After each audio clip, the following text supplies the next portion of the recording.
In more than 5 decades standing on stage, Reba McEntire has built a career that very few artists in the history of American music could ever touch. With more than 75 million records sold worldwide and dozens of songs topping the country charts, from Fancy Is There Life Out There to The Night the Lights Went Out in Georgia, each song not only a commercial success, but also becoming a part of the cultural memory of many generations of audiences. She has won many prestigious awards, including Grammy Awards, CMA Awards, and ACM Awards, been inducted into the Country Music Hall of Fame, and owns a star on the Hollywood Walk of Fame, affirming her iconic status in the entertainment industry. Not stopping at music, she has also succeeded in the television field with the sitcom Reba that ran for many seasons, proving her versatility and appeal that extends beyond the concert stage.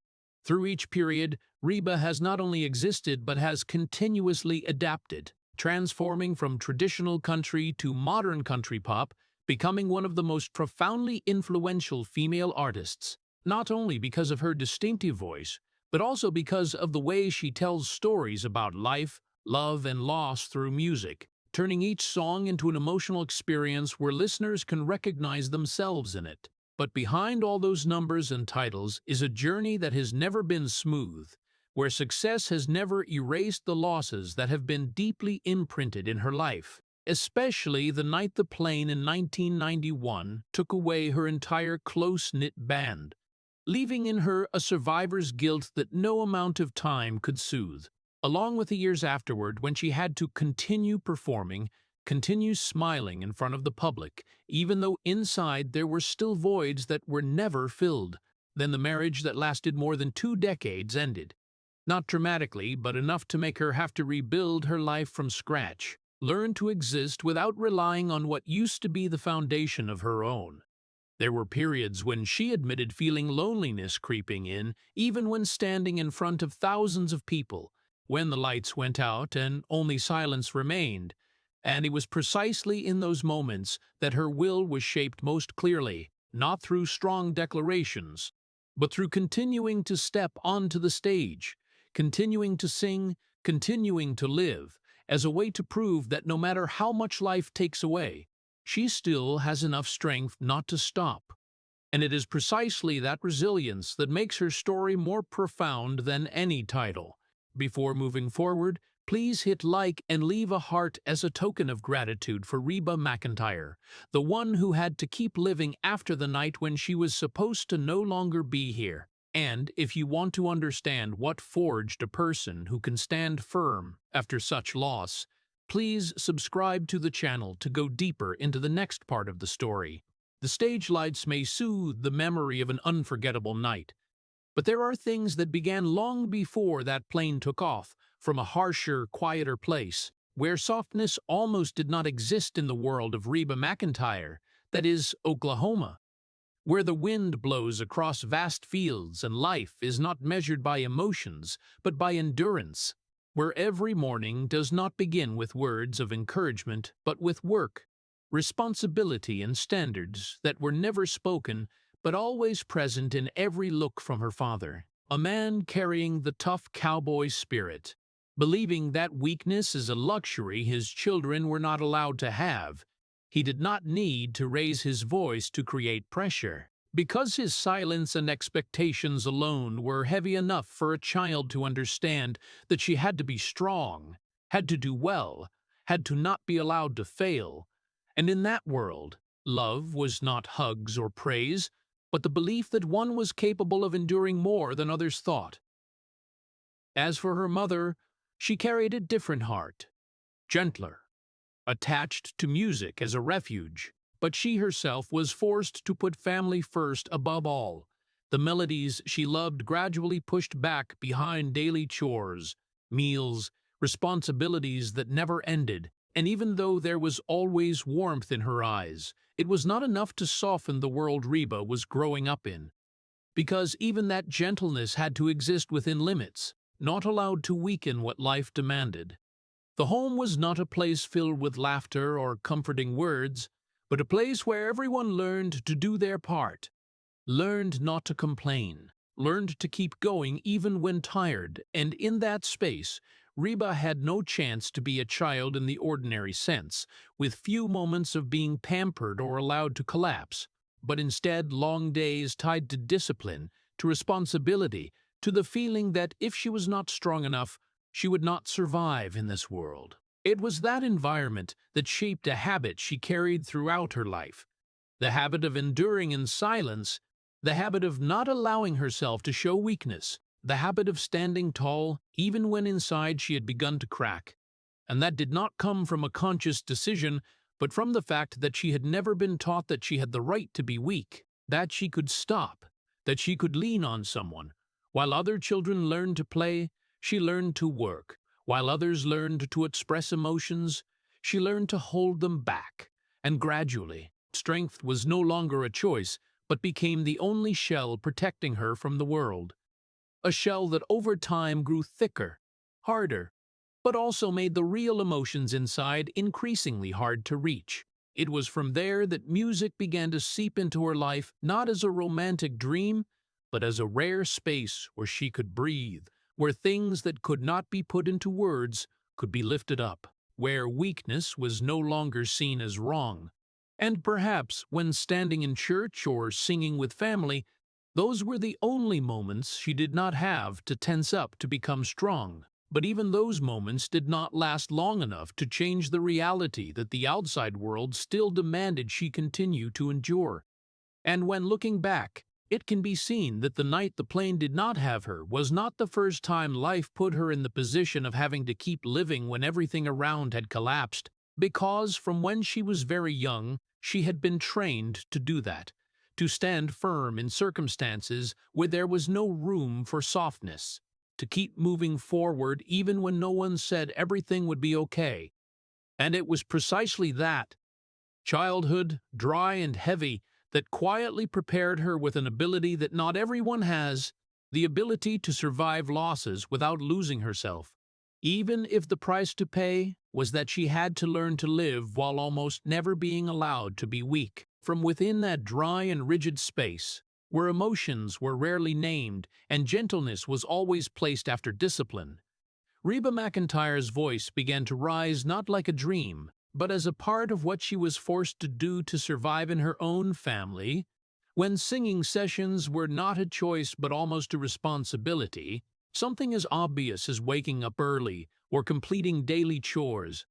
And from very early on, she understood that every time she raised her voice, it was not just singing, but a way to prove that she deserved to be seen, to be recognized in a world where recognition never came easily. Those small performances with her family, whether in church or in simple spaces, did not carry the feeling of freedom of a child playing with music, but carried a quiet seriousness, where each note became a test, each look from the adults became an unspoken evaluation. And in that dim light, she learned to sing not only with her voice, but with all her effort to not make mistakes, to not disappoint anyone, to not become the weak one in the eyes of those who had placed expectations on her. There were children who sang for fun, but she sang because she needed to do it well, because in her world, doing it well meant being accepted,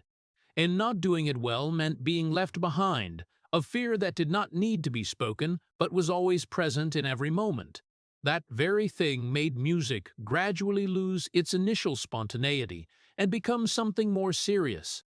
a tool to define her own worth, where each time she raised her voice was a time she asked herself whether she was good enough yet, whether she was worthy or not, and that question never had a complete answer. It was only temporarily soothed when rounds of applause appeared, when a satisfied look flashed across the adults' faces. But then it returned right away when everything quieted down. Gradually, she began to tightly attach her own worth to how others reacted to that voice, to whether she was accepted or not,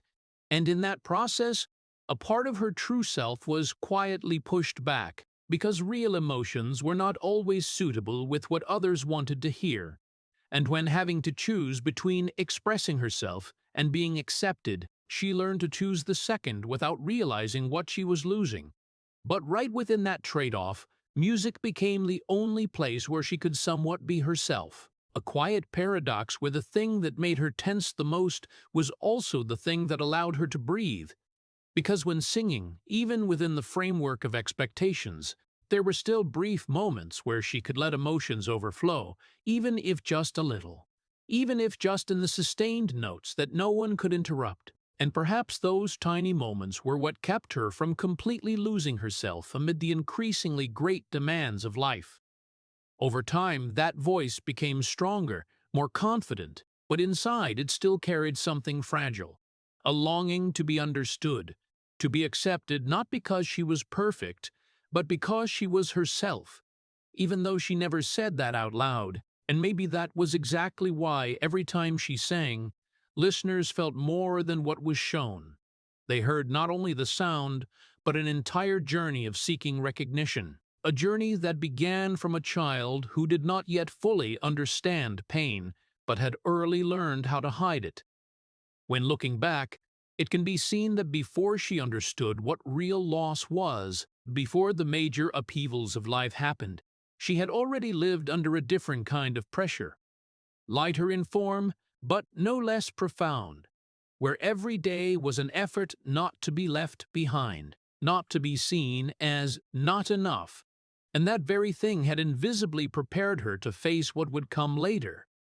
Because when a person has gotten used to having to prove they deserve to exist, they will continue doing so even when life begins to take away the most important things, and perhaps that is exactly the reason why when real losses happened later, she could still stand on stage, could still raise her voice, not because she did not feel pain,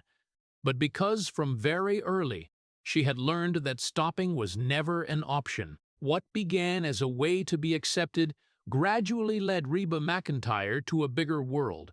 but one that was also much colder, where her voice was no longer listened to with sympathy, but with the strict standards of the market.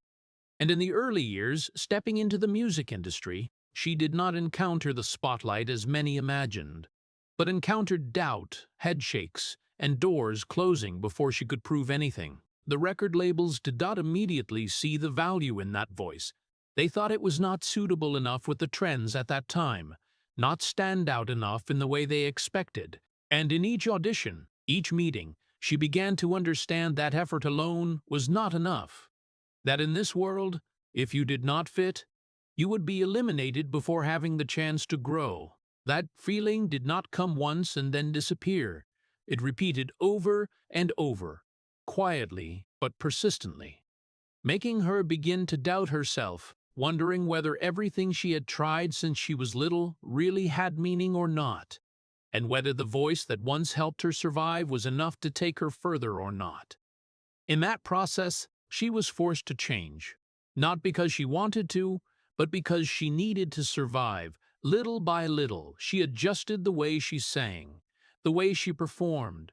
the way she chose songs, trying to get closer to what others wanted to hear. And each change was a time she had to move a little further away from her true self, as if trying to find a shape that the world could accept, even though that meant no longer being completely herself. But even when trying to adapt, the feeling of not belonging still did not leave, because no matter how much she changed, she still did not truly belong to any mold, not completely traditional, nor completely modern, not safe enough to be accepted easily, and also not different enough to be seen as something new that needed protection. And in that space in between, she stood alone, trying to find a place for herself in a system not ready to open up for people like her.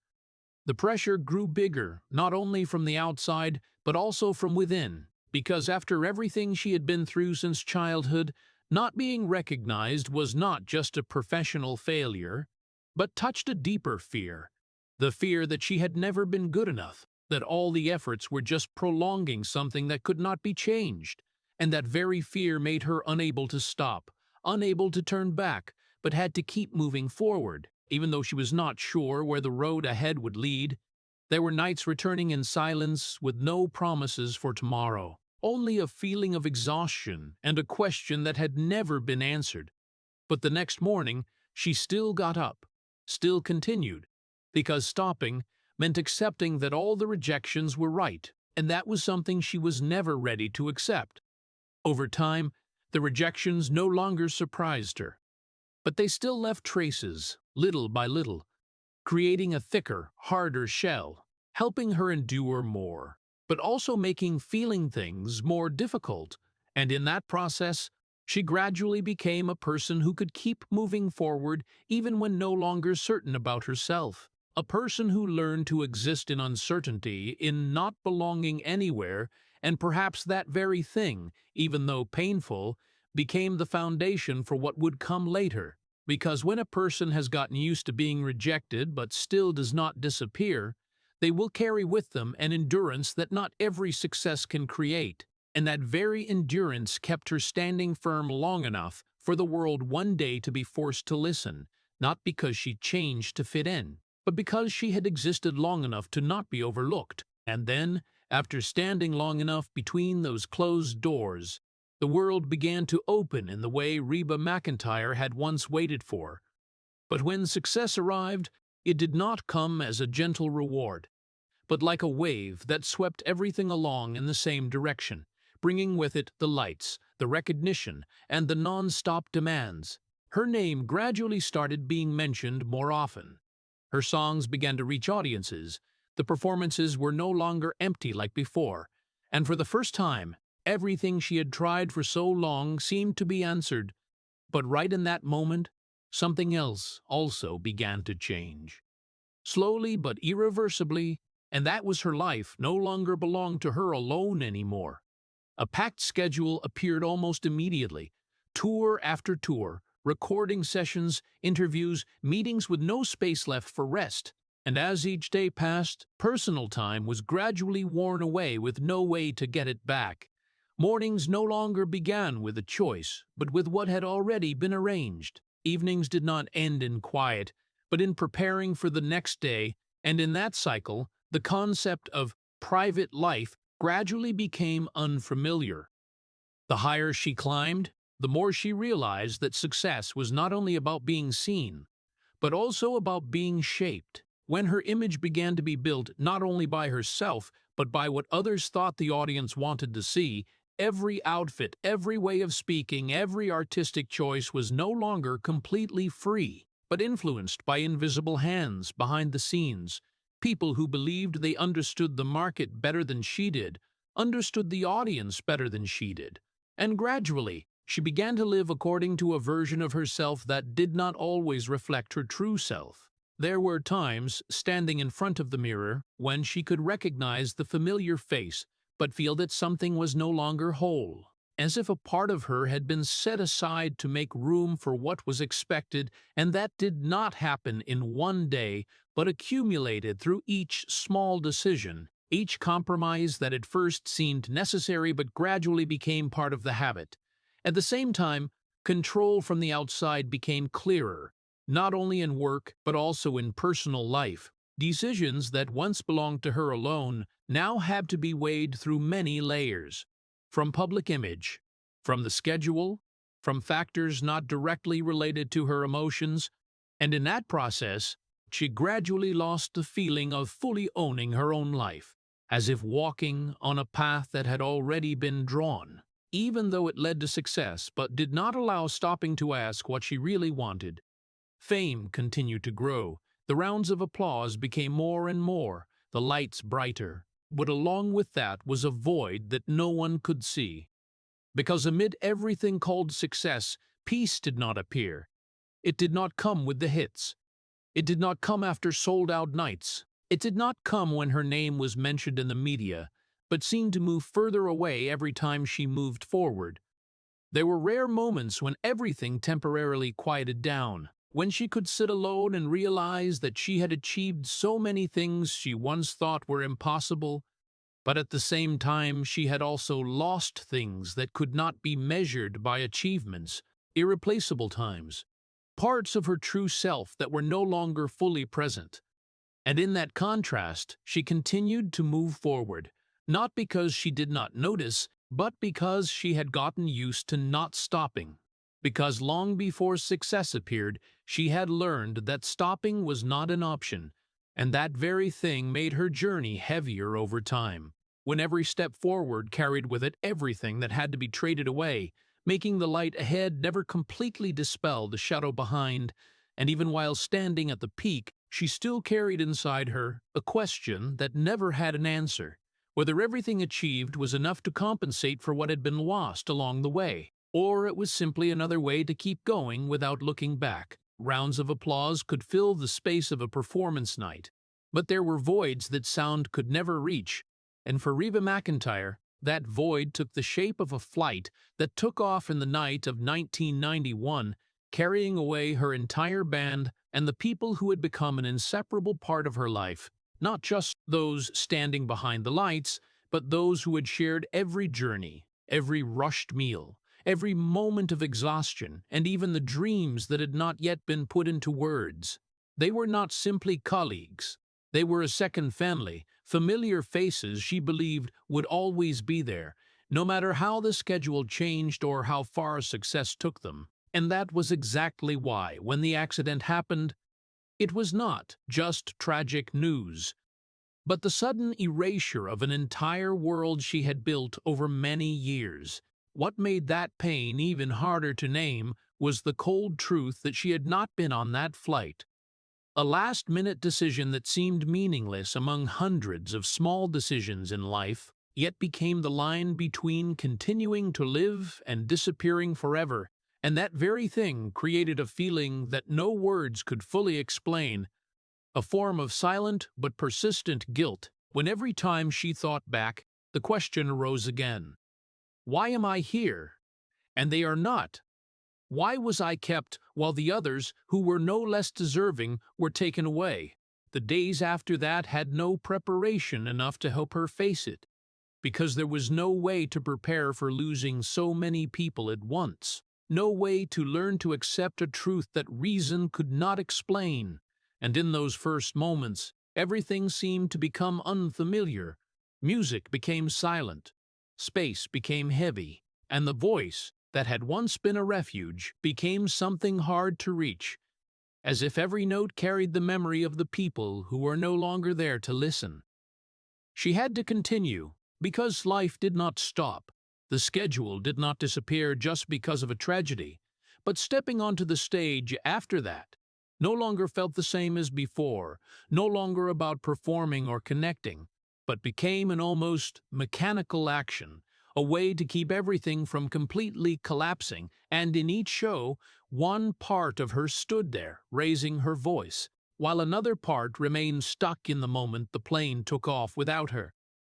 Survivor's guilt was not loud. It did not appear like a storm, but like a thin fog that never lifted, seeping into the smallest thoughts, into the silences between lyrics, into sleepless nights when everything became too quiet.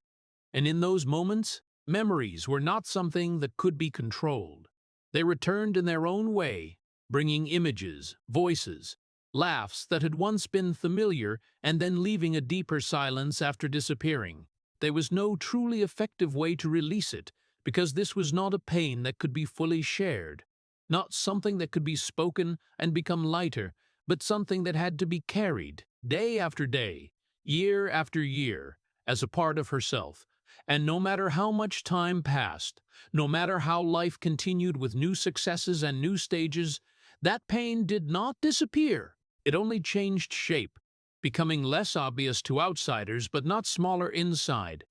Some people think time will heal, but with losses like that, time only teaches how to live with them, how to keep walking without stopping completely, how to smile when necessary, even though inside there are still voids that have never been filled. And perhaps the hardest thing was not the moment of receiving the news, but all the days after that when life continued as if nothing had happened.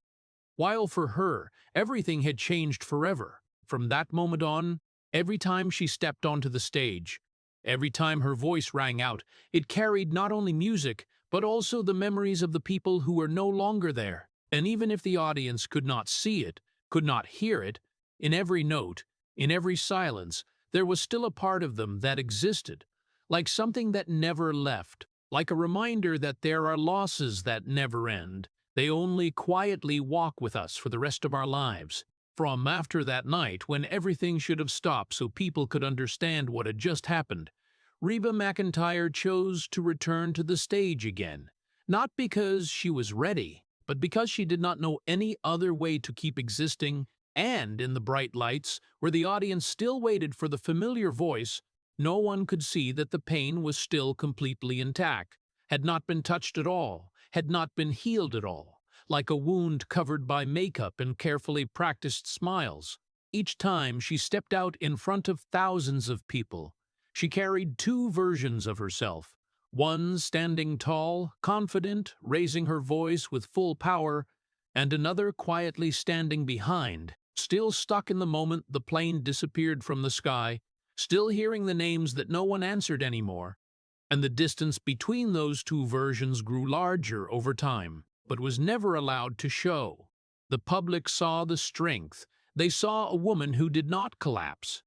an icon of resilience, and they believed in that, because that was what was shown. But what they did not see were the long silences after each performance, the moments when no one was around anymore, when the smile was no longer necessary. And it was precisely in those moments that everything held back began to overflow.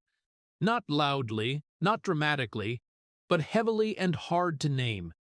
Continuing to perform no longer was a career choice, but became a principle of living, because stopping meant having to fully face the pain, the questions with no answers, the silence that no music could cover. And that was something she had never been taught how to do, had never felt safe enough to try. So she continued, day after day, trip after trip, as if by moving fast enough. What was behind would not catch up, but reality was different, because no matter where she was, no matter what she did, the memories still existed, only kept at a distance far enough not to make her collapse right away. Gradually, hiding emotions became a skill, a natural reflex, without needing to think, without needing effort. She knew when to smile, when to keep her voice steady, when to avoid letting her eyes reveal what was happening inside. And over time, the boundary between hiding and her true self began to blur, to the point that even she had difficulty distinguishing what was real emotion and what had been adjusted to fit the situation. There were days when everything passed normally on the surface, with no big events, nothing noteworthy, but inside was a prolonged feeling of emptiness, as if a part of life had been taken away and could not be replaced. And in that emptiness, music still continued to sound, like a rhythm keeping everything from stopping completely. Her life from then on was no longer measured by clear milestones, but by the ability to continue, the ability to get through one more day without letting everything collapse, the ability to stand in front of the audience and complete what was expected, even though inside it was no longer the same as before. And that very thing created a different form of existence, not living fully, but living enough to keep going. It might look like strength to outsiders, something admirable, but for her, it was simply the only thing she knew how to do. Because from very early, she had learned that weakness was not an option, and that lesson, although it had helped her stand firm in many situations, also made her pay the price of never truly being allowed to stop to feel, to collapse, to be weak like a normal person. And throughout all those years and months, the smile was still there, the voice was still there. But deep inside, something had broken long ago, and even though no one heard the sound of it, even though no one saw the fragments, they still existed, quietly, silently, going with her through every stage, every song, every day that passed, without ever truly disappearing. After the years and months when everything had to be kept behind the smiles and the lights, Reba McEntire gradually found a support in her life, a place where she could temporarily let go of the pressure of the stage and the expectations that never stopped. And that was her marriage to Narvel Blackstock, who not only entered her life as a husband, but also became an inseparable part of her career, in important decisions, in the way she was perceived by the outside world. And that very combination of love and work created a deep bond, where the boundary between personal and career almost no longer existed clearly. In the early years, his presence brought a sense of stability that she had not had for a long time,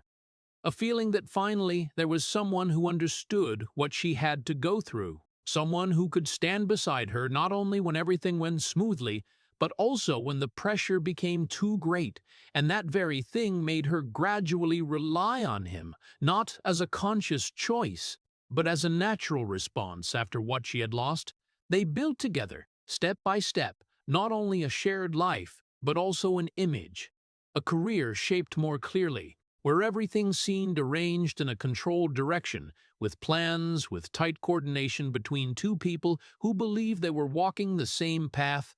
Family, in that period, became one of the rare places where she felt she could breathe more fully, where she did not always need to appear strong in front of the public, where ordinary moments, even simple ones, also brought a sense of peace that stage lights could not create, and those very moments made her believe she had found balance among everything life demanded.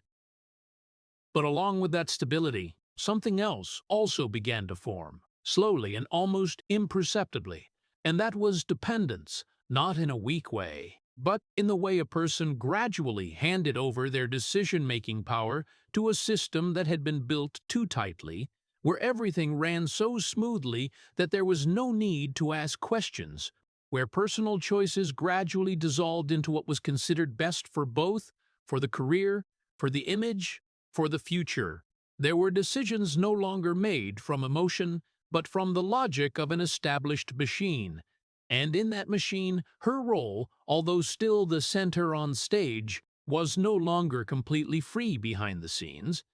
because every step was tied to many different factors, many consequences that needed to be considered, many things that had to be kept stable. Over time, the bond between them became deeper, but also more complicated, because when love and work intertwined too tightly, separating became almost impossible, and that very thing made every change, no matter how small, able to affect the entire structure they had built. A structure she had become so familiar with that she no longer thought about existing outside it. From the outside, it might look like an ideal marriage, a perfect combination of personal and career, between affection and success, but inside there were things not easy to see, small compromises, emotions not spoken, moments when she wondered whether she was still living her own life or maintaining a system that had been running for too long to stop.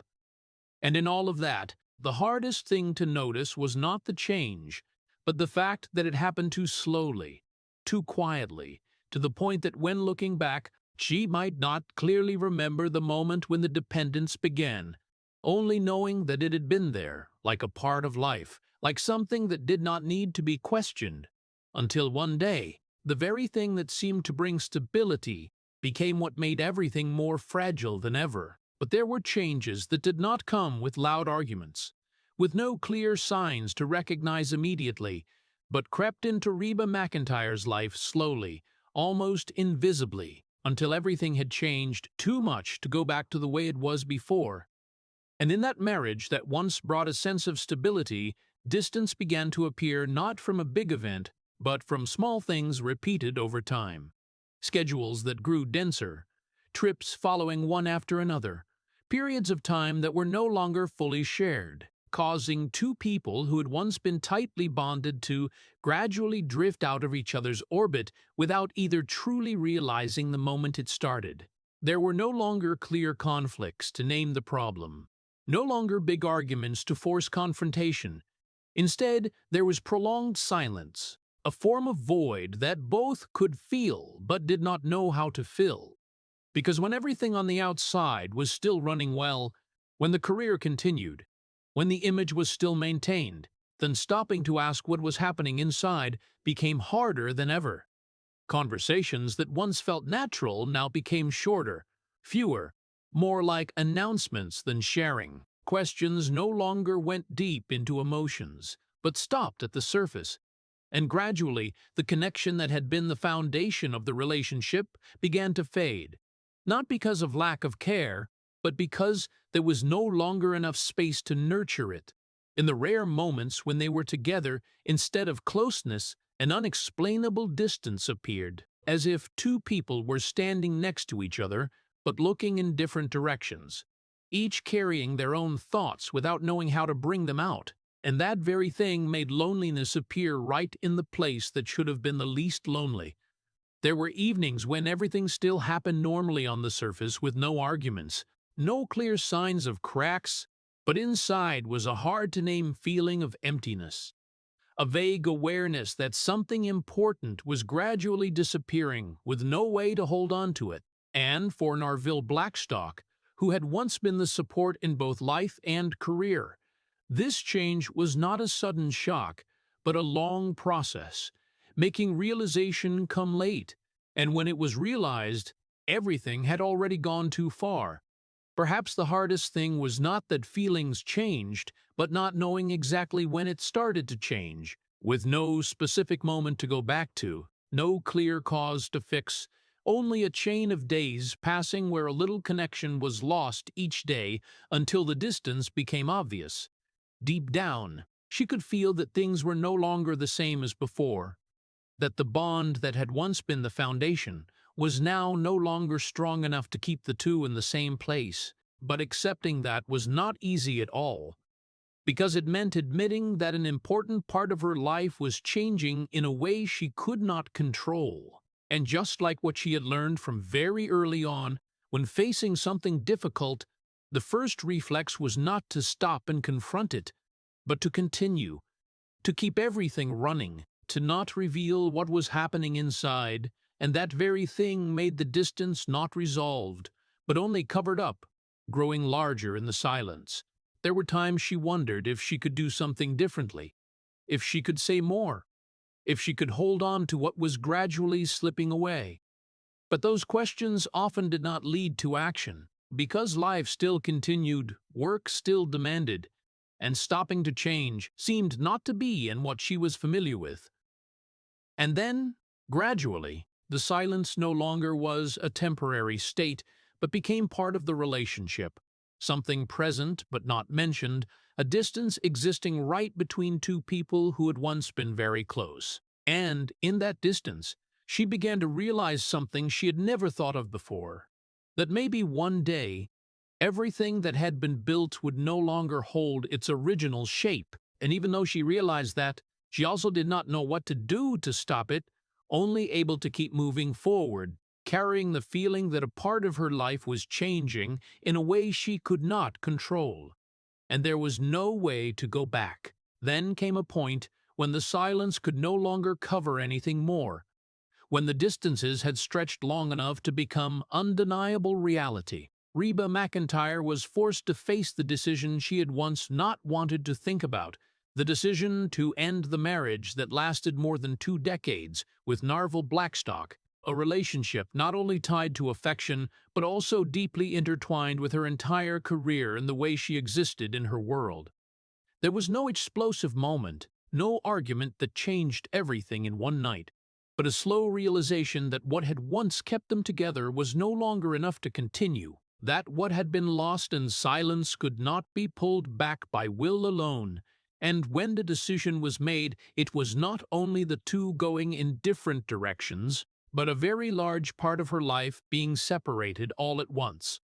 The person who had been her husband, her companion, the one standing behind every important decision, and at the same time the manager who had helped shape her career, was no longer there. And this loss could not be measured by one single aspect, because it touched both her personal life and the professional foundation she had been familiar with for many years.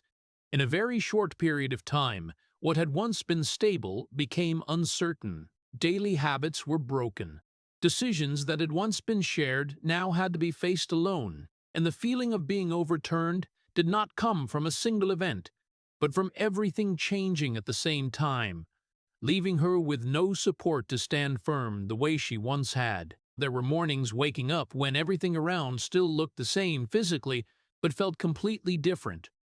When the presence of a once familiar person was no longer there, when conversations no longer happened, when plans were no longer built together, And in that change, she began to realize that she had not only lost a relationship, but also lost a part of herself, the part that had been bonded with the other person for many years, the part that had been defined through building a shared life together. That feeling was not a pain that could be clearly named, but a hard-to-fill void, an absence that nothing could replace right away. And in the quiet moments, when there was no more work to keep busy, no more schedule to distract thoughts, she had to face directly the reality that everything had changed, that the life she once thought would last forever had now ended.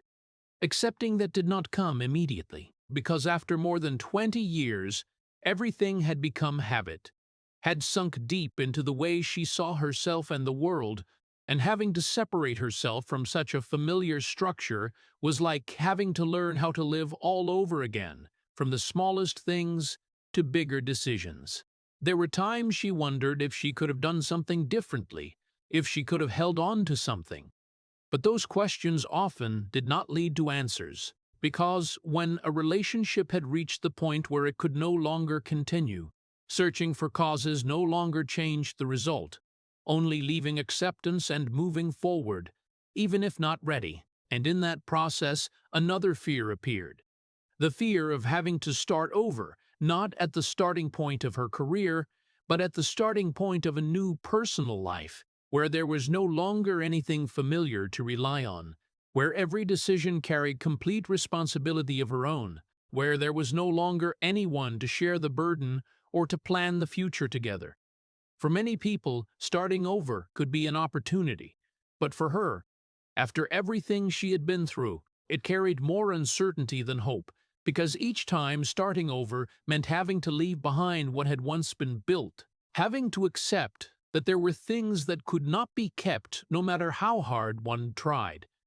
And in all of that, the hardest thing was not the external change, but the internal adjustment, learning to see herself again, not in the old role, not in the old structure, but as a person who had to stand firm on her own, something that no matter how strong she had been, she had never had to do in this way.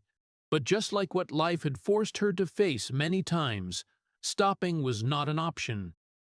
And even though the feeling of loss was still there, even though everything was still not stable, she still had to keep moving forward. Not because she was ready, but because there was no other path. And it was precisely in that difficult new beginning that a new chapter of her life started. Not with confidence, but with the acceptance that she had to learn again how to exist in a world that had completely changed. After everything ended, there was no loud noise as people usually think. No clear signs warning that life was stepping into a completely different direction. Only a prolonged silence, heavy and hard to name, enveloping Reba McEntire's life in a way she had never experienced before. Because this time, there was no familiar schedule to hold on to, no decisions shared with someone else, no system that had run smoothly for many years to guide every step, but only a vast space left, where everything seemed to open up but lacked direction. Mornings, waking up, were no longer shaped by things that needed to be done immediately, no more calls, no plans already arranged.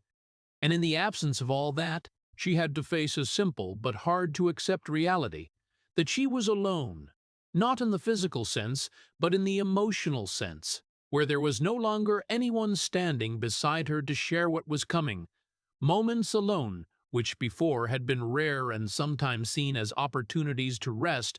now became longer, heavier, because in that quietness there was nothing left to distract thoughts, no work to cover up emotions, and everything that had been suppressed for many years began to gradually surface. Not in order, not with logic, but like scattered pieces of memories returning, carrying questions that had never been answered, emotions that had never been acknowledged. There were times she sat in familiar spaces, but felt alien, as if looking into the life of someone else,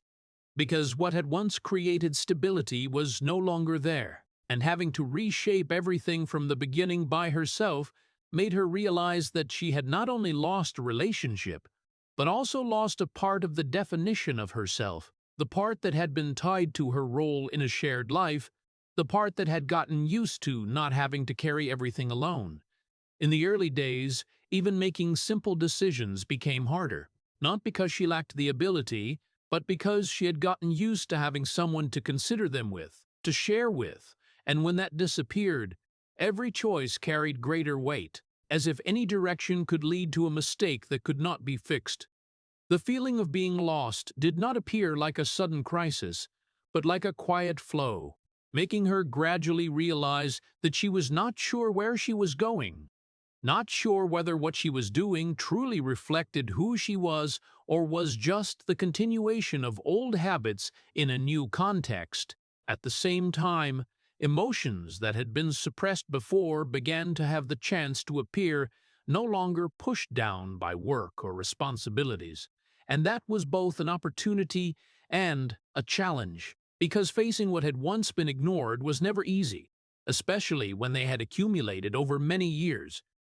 There were memories returning not to be resolved, but only to be acknowledged. Moments she had once chosen not to think about now appearing more clearly, and in that process, she began to understand that continuing to move forward could no longer rely only on endurance as before, but needed a different way to exist, a way she had never been taught. But learning that way was not something that could happen immediately, because old habits were still there. Reflexes formed long ago still dominated the way she reacted to the world, making every step carry the tension between continuing as before and trying to change. There were days she felt she was moving forward, finding a bit more clarity, but there were also days when everything became vague again, as if returning to the starting point, and that very instability made the journey harder because there was no clear path to follow. And in all of that, what stood out the most was not the loss that had happened, but the void it left behind, a void that could not be filled immediately, a void that forced her to learn how to live with it, to learn how to exist without what had once helped her stand firm. And it was precisely in that period, when everything seemed to have collapsed and nothing new had been built yet, that she began to stand at a point she had never experienced before. A point where nothing was certain, nothing was familiar, with only one single thing, that she was still here and had to find her own way to continue. From that prolonged silence where everything once familiar no longer kept its original shape, Reba McEntire began to step into a phase with no map to rely on, where every decision had to be made without confirmation from someone beside her. And learning to live independently did not come as a strong declaration, but through the smallest things, from arranging her own schedule by herself, considering career choices by herself, to facing empty days without immediately trying to fill them, because she gradually realized that if she kept running after old habits, she would never truly understand who she was when those familiar structures were no longer there. Step by step, she began to rebuild herself, not by erasing the past, but by looking straight at it, accepting that what had happened was a part of who she was, and from there, finding a way to exist without being completely defined by the losses, a slow process, sometimes with no clear progress, but still continuing. Because there was no other choice. There were days she felt she was finding back a part of her true self that had been hidden for many years. Emotions once pushed down under the shell of strength began to have the chance to appear, not always comfortable, but bringing a sense of authenticity that she had rarely allowed herself to experience before. And in those moments, she began to understand that always appearing stable did not mean actually being stable, that there were parts of herself that needed to be listened to, even if they were not perfect. However, along with that change, the fear did not disappear. It still existed, quietly but clearly, especially in the way she viewed relationships, when every connection with someone came with an unspoken question, whether this would last or would also end like what had happened before. And that very fear of loss made her keep a certain distance, not because she did not want closeness, but because she was not yet ready to go through the feeling of losing again, balancing the desire to connect and the fear of being hurt became part of the process of relearning how to live, where she had to define boundaries by herself, decide by herself when to move closer and when to take a step back, something she had rarely had to do before because she had gotten used to having someone share that responsibility.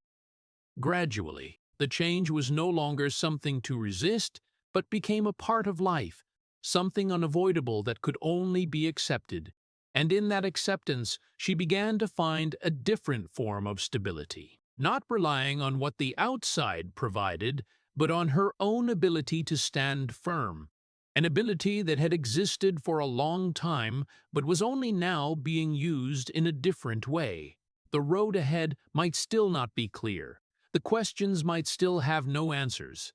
But unlike before, she no longer tried to control everything to seek certainty, but learned to keep walking even when she did not know exactly where she would end up. Because it was precisely in that uncertainty that she gradually understood that her worth no longer depended completely on being recognized or on the stability of circumstances, but lay in her ability to continue existing without losing herself. And even though this journey did not bring a light feeling, even though there were still days when fear returned, she still continued, not because everything had become easy, but because she had begun to accept that life did not need to be perfect to continue, and that very acceptance, even though it came slowly, opened up a new way of existing where she was no longer completely bound by what had been lost, but could, step by step, rebuild a version of herself, not perfect, but more authentic, when the days of standing firm on her own gradually became a familiar rhythm of life. When Reba McEntire no longer searched for something to fill the void, but only tried to live fully in the present, then a new relationship appeared in a very different way from what she had once experienced. Not loud, not carrying expectations that it had to become something grand, but only beginning from simple conversations with Rex Lynn, a person who stepped into her life at a time when she had stopped trying to prove anything to the world or to herself. Precisely because she was not searching, she did not carry the pressure to make everything perfect, did not set molds that needed to be achieved, and that created a space where affection could develop naturally without being pushed by the expectations that had once exhausted her in the past. The moments they shared did not need to be defined right away, did not need to be tied to a specific future, but only existed as authentic experiences, where she could laugh without needing to maintain an image, could speak without needing to weigh every word like before, and that very lightness brought a feeling she had not felt for a long time, a feeling of peace that did not come from everything being perfect, but from not needing to be perfect. However, what she had been through did not disappear. They were still there, quietly influencing the way she viewed everything, making opening her heart not a simple act, but a process that needed time, that needed caution, because every step closer came with a memory of what had once been lost. And even though she did not say it out loud, she still carried a part of the fear that anything meaningful could disappear, that deep attachment could lead to another loss. So she did not rush, did not let herself be swept into emotions the way it had happened before, but kept a sufficient distance to observe, to understand, to feel without losing the balance she had worked hard to rebuild. And in that very slowness, she began to realize that affection did not need to be intense to have meaning, did not need to change life immediately to become important, but sometimes only needed to exist in a stable, steady way, like a part of life that did not disrupt what had already been established. Rex Lynn did not come to replace her past, did not try to fill the voids that she herself understood no one could fill, but simply existed in a consistent and pressure-free way, and that very thing made this relationship different, because it did not require her to become any other version of herself, did not require her to forget what had happened, but accepted all of it as a part of who she was. Gradually, the caution did not disappear completely, but no longer dominated every decision like before. because she began to believe that there could exist a relationship not based on dependence, not based on having to hold on to everything at all costs, but based on freedom and mutual respect, something she had not had the chance to experience in this way before. And in that change, she found a new form of peace, not absolute calm without fluctuations, but the acceptance that life always has things that cannot be controlled, but one can still choose how to face them, can still allow oneself to feel without fearing that everything will collapse right away. She might no longer look at love as something that would last forever, no longer place expectations that it had to solve everything that was still missing, but precisely because of that, she could appreciate what she had in a gentler way, not bound by things that had to be achieved, not obsessed with what could be lost. And in that lightness, for the first time after so many years, she could feel that she did not need to tense up to hold on to something, but only needed to be there, to live, to feel, and to let everything unfold in its natural way, as a part of life without forcing it to become something else. And then, when time flowed to a point where the lights no longer carried the same meaning as before, when what needed to be proven seemed to have been proven enough, Reba McEntire stood at the age of 71, with a very different perception of herself and of everything she had been through, no longer trying to maintain the image of a woman who was always strong, always steady in every circumstance. Because after all those years, she understood that perfection had never existed, and having to maintain it had made her pay the price with so many parts of her true self. There were things that before she would never speak out, not because she did not want to, but because she did not allow herself to acknowledge them. Moments of collapse, times of feeling lost, times when she felt not strong enough like others thought, now no longer something to hide, but became a part of the story that she accepted to carry, not to explain, but to understand more clearly who she had become after all. Standing on stage still continued, the performances still happened. That voice still rang out familiarly, but its meaning had changed. No longer a way to affirm her position, no longer an effort to prove her worth, but became a way to maintain connection with life, with herself, with the people who had once been there and still remained in memory. Each time she raised her voice, it was no longer a test like in the early years of life, no longer a demand to be perfect, but a simpler, more authentic action. Like a breath, a way to remind herself that even though she had lost many things, she was still here, still able to feel, still able to continue.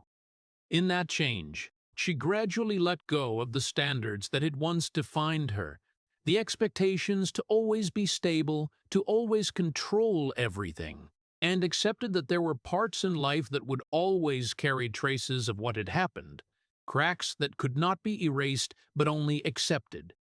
There were days she still remembered the past, still felt clearly the losses that had once made her unable to breathe normally.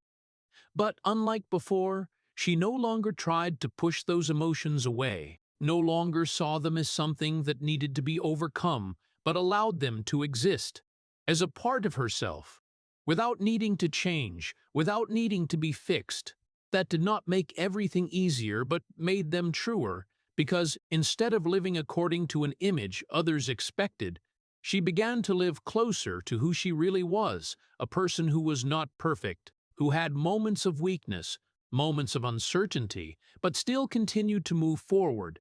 And perhaps it was precisely in that acceptance that a new form of freedom appeared, not freedom from what had happened, but freedom from having to pretend that they did not exist, a relief that did not come from everything being stable, but from no longer having to tense up to keep everything looking stable. At this age, she no longer looked at life as a series of goals to achieve, but as a journey that had unfolded with all kinds of states, where each phase, whether painful or peaceful, contributed to creating the person she was now.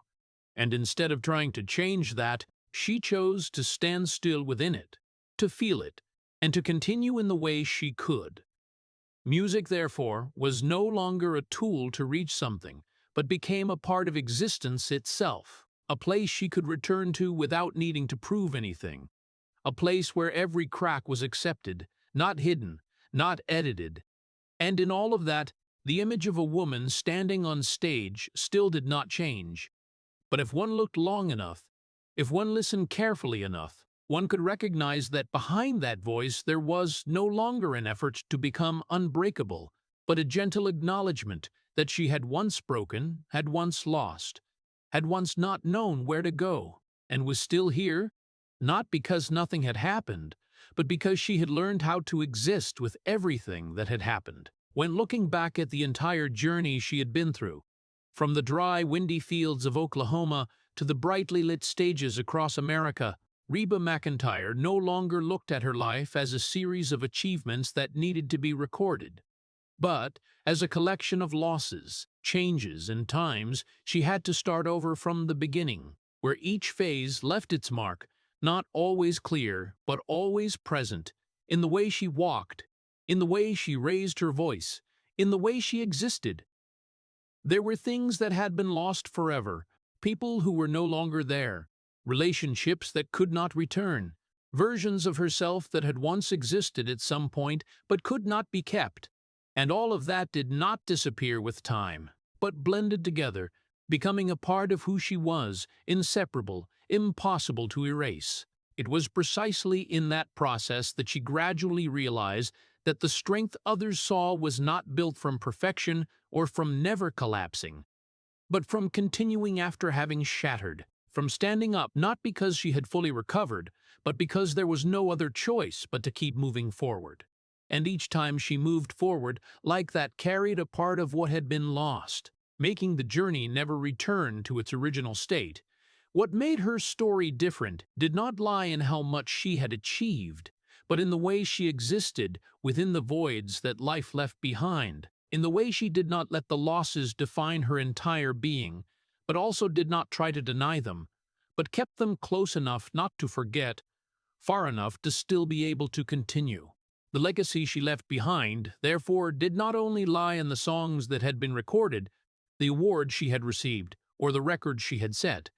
but lay in the way she had lived through each phase, the way she kept her presence in a world that was always changing, the way she did not disappear even when there were enough reasons to do so. There are artists remembered for their music, but there are also those remembered for the way they existed within that very music. And she belonged to the second group, where each song was not only a product, but a part of life captured, a place where what had been lost could still be felt, even if it could not be touched. The image of her standing on stage, at an age when many people had chosen to stop, carrying everything she had been through, was not the image of a victory, but of a continuation, a quiet persistence, not needing further recognition, simply existing and raising her voice as a part of herself. The audience might not know everything behind each song, might not know all the stories that led to each note, but they felt something authentic, something that could not be created by technique or experience alone, but came from having lived through enough that each time she sang it was no longer a performance, but a sharing, a presence. And in that very presence, music became the place that preserved everything, without distinguishing between what had been lost and what remained, without distinguishing between pain and peace, but simply keeping what could not be said in words, emotions that could not be explained, memories that could not be forgotten. When the lights went out, when the audience left, when there was no one left to listen, she still remained with herself, with what she had been through, with what still remained, and perhaps that was the hardest part of the journey, not standing on stage, but the moments after that, when everything returned to silence and she had to continue living with everything that had happened. But it was precisely in those moments that she also found the meaning of not stopping, not because life had become easy, but because she had learned how to exist in its imperfection, learned how to carry the parts that had been lost without letting them pull her to a complete stop, and in that process, she became something bigger than fame, not an untouchable icon, but a person who had been through enough to understand that strength was not never breaking, but still continuing to live, continuing to sing, continuing to be present, even when a part of herself was no longer the same as before. The story of Reba McEntire is not only the journey of a music star, but a portrait of a person who had stood many times at the edge of breaking, but still chose to continue living. And that very thing made it carry a deeper sadness than any single tragedy, from the night the plane in 1991 took away her entire band. Those people she called her second family, to the survivor's guilt that lingered for many years. Then the marriage of more than 2 decades with Narvel Blackstock that ended in silence. All of it did not come as separate shocks, but piled upon each other, creating a life where loss never completely ended.